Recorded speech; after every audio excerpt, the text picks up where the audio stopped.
Bonjour et bienvenue dans la chaîne de Mathématiques Science.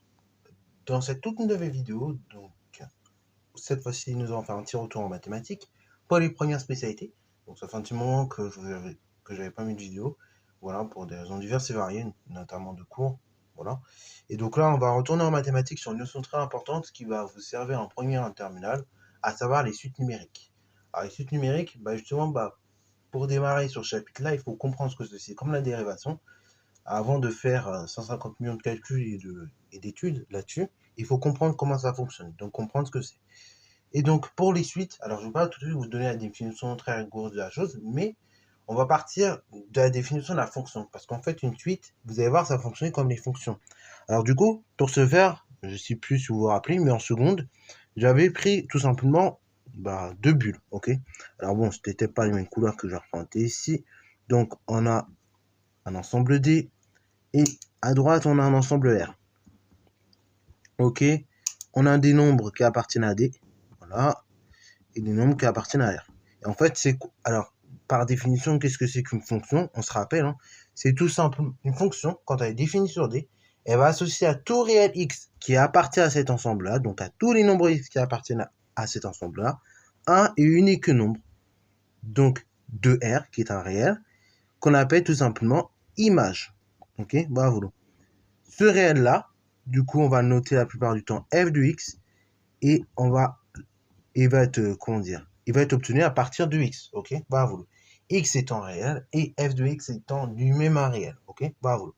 Donc ça, c'est ce qu'on avait expliqué l'année dernière concernant la définition d'une fonction. Quand on définit une fonction sur un ensemble D, ça veut dire quoi? Ça veut dire qu'en fait, à chaque réel x de notre ensemble D, on associe un et unique réel, donc dans son des réels, tout simplement. Alors attention, ce réel il est unique. Ok, on a une seule image par une fonction, c'est-à-dire que quand vous faites un calcul, vous avez un seul résultat. Par contre, pour les fonctions, on peut avoir ce qu'on appelle deux antécédents, c'est-à-dire le travail inverse, c'est-à-dire j'ai obtenu mon résultat, mais en fait je peux obtenir de différentes manières, ok, par différents calculs. Mais il y a un seul calcul qui me permet de l'obtenir, pour dire ça de façon très simple. Alors ça, c'est la définition d'une fonction. Pour les suites numériques, ça va fonctionner presque pareil. Là, ce coup-ci, on va se baser sur un entier, ok, qu'on va noter petit n. Et on va associer tout simplement un réel, ok. Donc là, une suite, pour bosser avec les suites, et on va bosser sur des antinaturels, ok. Un antinaturel, alors rappelle la définition parce que on l'a vu en seconde, hein, c'est sûr, mais vous l'avez peut-être oublié. Un antinaturel, c'est tout simplement les entiers qui sont utilisés pour dénombrer des quantités. Quand je dis des quantités ou bien des individus, c'est-à-dire, par exemple, tout naturellement, quand on va compter le nombre d'individus de une classe, je vais dire 1, 2, 3, 4, 5, etc., etc.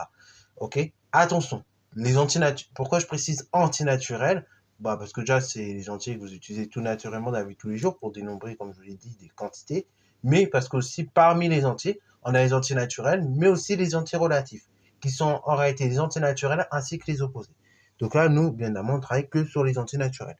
Et donc, une suite, elle va permettre d'associer à chaque entier naturel, petit n, un réel, ok, qu'on va noter plus tard, U de n, ok.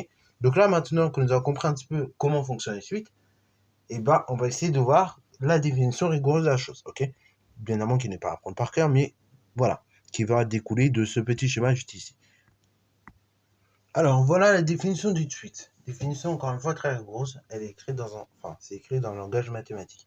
Donc, une suite est une fonction qui va être définie sur un ensemble, qui est l'ensemble des entiers naturels. Alors, dans ce chapitre-là, honnêtement, comme on travaille que sur des ensembles, l'ensemble des entiers des entiers naturels, donc à chaque fois je dirais entier, en fait, il faudra vous dire c'est entier naturel. C'est pour aller un peu plus vite.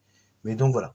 Pour ceux qui se demanderaient, oui, mais t'as pas précisé, oui, c'est normal. C'est parce que dans ce chapitre-là, on n'est que sur les entiers naturels.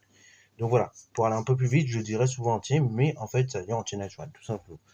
Donc, une suite est une fonction qui est définie sur l'ensemble des entiers naturels, ou bien sur un ensemble qui est suivant, petit n appartenant à grand N, avec tout simplement petit n qui est supérieur à n0, qui est d'ailleurs fixé. C'est-à-dire, en gros, pour tous les entiers, que la suite va commencer à partir de tous les entiers, à partir d'un certain n0. Donc n0, par exemple, il peut valoir 1, 2, 3, etc., etc. Et le but, c'est que la suite elle va associer à tout réel n, à tout entier naturel n, un et unique réel, qu'on va noter un comme ceci, ou bien comme ceci. Voilà, donc deux façons de noter. Soit vous notez avec les parenthèses comme si c'était une fonction, ou soit sans les parenthèses, donc là le n est en indice, de façon plus classique, comme on peut retrouver dans certains exercices. Alors, donc, maintenant, ce dont nous allons faire, c'est tout simplement voir les deux types de relations. Parce qu'une suite, en réalité, on peut la définir de deux manières.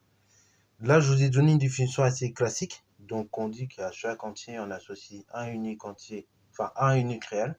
Donc ça, ok, ça va être ce qu'on appelle la relation, donc la formule explicite. Mais le deuxième cas possible, c'est tout simplement la formule de récurrence, ok? Donc, on va voir un petit peu ces différentes formules qui pourraient être utilisées. Donc, là, je vais vous proposer pour ce faire, pour que vous puissiez bien comprendre, je vais vous proposer deux suites, ok? Bravo. Donc, par exemple, je prends la suite UN qui est égale à 3n. Elle est définie pour tout entier n appartenant à n. OK? Alors, ceci, UN égale 3n, c'est ce qu'on appelle une suite définie par formule explicite. Pourquoi donc? Parce qu'en fait, pour n'importe quel entier naturel n, donc bien évidemment supérieur ou égal à 0, et ben on peut directement avoir la valeur de UN, ok? Par exemple, U1, ce sera 3 fois 100. U2, ce sera 3 fois 2. U3, 3 fois 3. U100, 3 fois 100. En fait, on va tout simplement pour avoir notre terme, ok? Voilà, vous. Ah oui, petite chose aussi que je mets à préciser. Quand on va parler de suite, il faut distinguer deux choses. Il faut distinguer le rang et le terme. Par exemple, je vais vous donner une suite de nombres pour le coup, pour que vous puissiez comprendre. Si on prend la suite de nombres suivante, 1, 2, 3, 7, 9. Ok? 1, 2, 3, 7, 9. Donc c'est une suite de nombres. Jusque-là, on est d'accord. Et donc, dans cette suite de nombres, on va distinguer le rang et le terme. Ok? Le premier nombre de cette suite de nombres, eh ben, c'est ce qu'on appelle le premier terme. Et le premier terme, la plupart du temps, on va l'appeler U0. Ok? Bravo. U0, et c'est le premier terme. Alors, après, pareil, là, on part du principe que la suite est définie pour tout entier naturel. Si elle est définie pour les entiers naturels sauf 0, dans ce cas-là, le premier terme, c'est U1. Ok? Mais là, on part du principe qu'elle est définie pour tous les entiers naturels. Donc, évidemment, on part de 0. Après, le deuxième terme, du coup, c'est U1. Le troisième terme, U3, U4 et U5. U1, U2, U3 et U4. Ok? Donc, on a la présence de 5 termes. Ok? Et donc là, le premier terme, c'est le terme d'indice 0. Ok? L'indice, du coup, c'est ce qui va nous indiquer aussi le terme. Alors, du coup, si je veux calculer par exemple les 4 premiers termes de cette suite, ça va me donner U0, U1, U2 et U3. Alors, on peut fixer le calcul. Hein. Donc, ça ferait 3 fois 0 qui fait 0. U1, du coup, ça ferait 3 fois 1 qui fait 3. U2, c'est 3 fois 2 qui fait 6. Et U3, c'est tout simplement 3 fois 3 qui fait 9. Donc là, quand on vous donne une suite définie avec une telle relation formule explicite, et que vous voulez calculer des termes successifs, et ben il suffira de remplacer n par le rang désigné. Alors, là, je vous ai calculé les termes successifs, mais on peut calculer n'importe quel terme. Encore nous, le terme d'indice 100, ok? Donc là, U100, ça sera 3 fois 100. Voilà.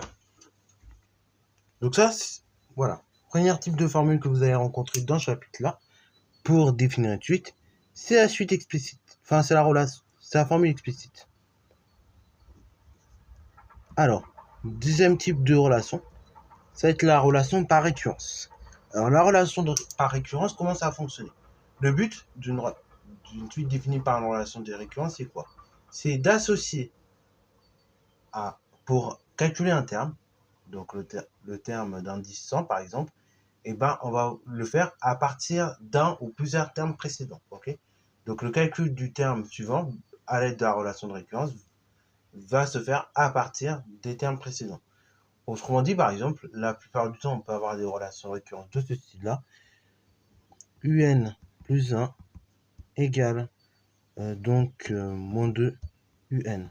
C'est-à-dire que le terme suivant est obtenu en multipliant par moins 2 le terme précédent. Ok? Ça, c'est l'interprétation que ça veut dire. Et ceci, c'est ce qu'on appelle une relation de récurrence. Relation de récurrence que vous allez d'ailleurs beaucoup étudier en terminale, en spécialité, et puis en maths experte surtout. Okay, et même en maths complémentaire. Donc encore une fois, voilà pourquoi je préférais qu'on fasse ces suites-là, parce que c'est un chapitre extrêmement important pour la suite, tout simplement. C'est essentiel. Alors, quand on vous donne une relation de récurrence, on vous donne la relation de récurrence, qui va nous permettre de calculer le terme suivant à partir d'un ou des termes précédents. Et chose très très importante, on vous donne l'ensemble de définitions. Donc là, ici, c'est pour tout n appartenant à grand N. Et surtout, on vous donne le terme initial, donc le premier terme. Alors oui, le premier terme ou terme initial, là, pareil, c'est la même chose. Hein, ok. Et donc, on va vous donner en général le premier terme ou le terme initial. Donc ici, ce serait 0, par exemple, égal 2. Ok. Et maintenant, une fois que j'ai la relation, une fois que j'ai ça, et ben, je peux calculer les termes successifs. Alors du coup, bah, comme j'ai eu 0, et ben, on va chercher à calculer U1 déjà. Bon. Alors, on va commencer, comme je disais, à calculer U1. Donc U1, bah, si je veux calculer 1, il faut donc que je multiplie 2 fois par le terme précédent. Qu'est-ce qu'il y a avant 1? Bah, c'est 0. Donc c'est 2 fois U0. Donc du coup, ça fait moins 2 multiplié par 2, ce qui fait moins 4. Ok, bravo. Alors, on va continuer pour que vous puissiez voir les choses. On va calculer U2. Donc là, pour calculer U2, il faut que je multiplie 2 fois, moins 2 fois, par le terme précédent. Le terme précédent qui précède U2, bah c'est U1. Donc 2 fois, moins 4. Moins par moins plus, 2 fois 4, 8. Ok, maintenant je veux calculer U3. U3, bah pour calculer, comment je vais faire? Bah je vais faire donc, alors du coup j'ai oublié de vous mettre, mais c'est comme j'avais dit 2 fois le terme précédent, donc U1, qui donne ce calcul. Alors pour calculer U3, bah il faut que je multiplie par moins 2 fois, donc le terme précédent à U3. Donc le terme précédent c'est U2. Ce qui donne moins 2 multiplié par 8, moins par plus ça fait moins, 2 fois 8, 16. Ok. Alors, et donc on continue le mécanisme. Si on voudrait calculer U4, ce serait moins 2 fois U3. Et continue le mécanisme, ainsi de suite, ainsi de suite. Mais en revanche, je veux calculer U100. Bah pour calculer U100, il faut que je fasse moins 2 fois U99. Sauf que bah, je connais pas U99. Donc c'est-à-dire qu'il faudrait que je calcule U99. Donc il faut que j'ai U99. Mais U99, je ne l'ai pas non plus. Donc il faut que j'ai U98. Bon, vous voyez un peu le raisonnement que ça donne. Donc ici, c'est l'inconvénient de la relation par récurrence, c'est que très vite finalement, lorsqu'on veut calculer des grands termes, lorsqu'on veut calculer le terme, enfin, lorsqu'on veut calculer un terme qui est très grand, et ben il faut le terme précédent.